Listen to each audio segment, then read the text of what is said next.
एवढं काय नीट झालं की आपल्या मागे लागली होती, परंतु आपण पण त्या ठिकाणी काही गोष्टी छत्रपती शिवाजी महाराजांचा इतिहास ज्या ज्या माणसांनी वाचलाय, ज्यांनी ज्यांनी अंगीकृत केलाय, छत्रपती शिवाजी महाराजांच्या इतिहासामध्ये आपण जर बघितलं तर छत्रपती शिवाजी महाराजांनी वेळ पडली तर त्या ठिकाणी पुरंदरचा तह देखील केला होता.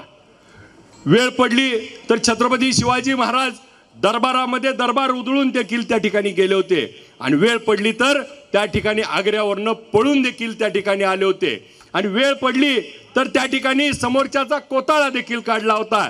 त्यामुळे वेळ पडेल त्या ठिकाणी तो निर्णय घेता आला पाहिजे आणि त्या रणनीतीनुसार भविष्यातले वेध देखील आपल्याला घ्यायचे आहेत.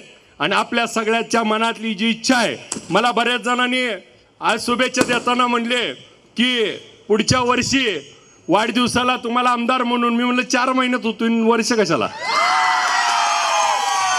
उद्याच्या काळामध्ये आपल्याला त्या ठिकाणी काही जण म्हणतात की तुम्ही इकडं उभारणार का तिकडं उभारणार. मला एक सांगायचंय या निमित्तानं, जे आता इकडं उभारणार आहेत त्यांना तिकीट मिळेल का नाही माहित नाही,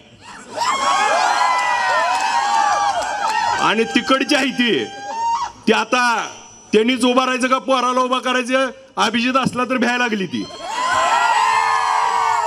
आणि आपण 2 वर्षातली पार्टी दोन्हीकडे भ्या दाखवायला लागलोय.